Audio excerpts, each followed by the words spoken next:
Amen. Bwana Yesu asifiwe. Haleluya.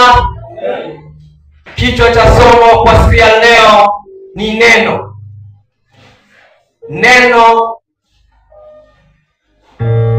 Neno ndicho kichwa cha somo kwa siku ya leo.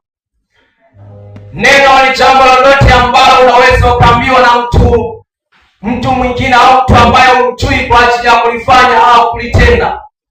Lakini pia neno katika maandiko matakatifu, neno limeandikwa kwa ajili ya kuashiria neema ya pekee.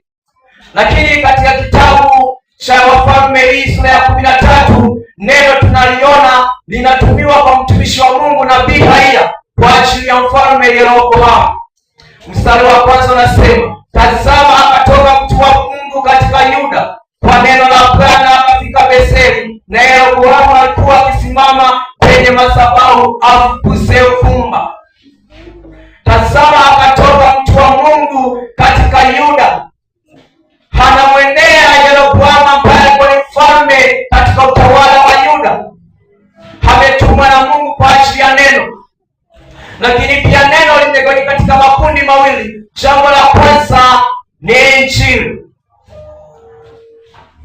Jambo la kwanza ni Injili. Warumi 1:16, Paulo anasema, kwa maana sionei haya Injili ya Mungu, kwa sababu ni uweza wa Mungu ambao unaleta wokovu katikati mwangu. Kwa hiyo neno, unapokuwa umetumiwa neno, ni lazima uweze kulifanya. Paulo alipotumwa na Mungu kwa ajili ya kwenda kufanya uinjilisti, kwa ajili ya kwenda kuhubiri ujumbe wa Mungu, nasema Paulo anasema ionei haya Injili. Kwa sababu gani? Paulo ameshaweka maisha yake kwa ajili ya kusimama kutetea neno la Mungu. Paulo anasema katika kitabu cha Warumi, lakini ya Warumi, kwa sababu gani ambayo ya msingi ambayo sababisha Paulo anasema kwa maana sionei haya Injili, ni kwa sababu alikuwa Efeso.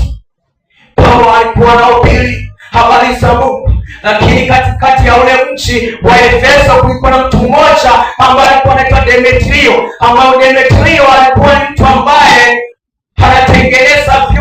anatengeneza vihekalu kwa ajili ya kujipatia pesa. Kwa hiyo watu wengi walikuwa wanakuja kwake kwa ajili ya kuweza kujipatia pesa. Lakini Paulo alipoingia pale Efeso, anawatuma Timotheo pamoja na Erasto ya kwamba enendeni mkaangalie Rumi. Watu wakaanza kukasika, wakasema ulimwengu mzima wamesikia neno la Paulo, wanamwendea wakasema haiwezekani, wakasema lazima tunafunga.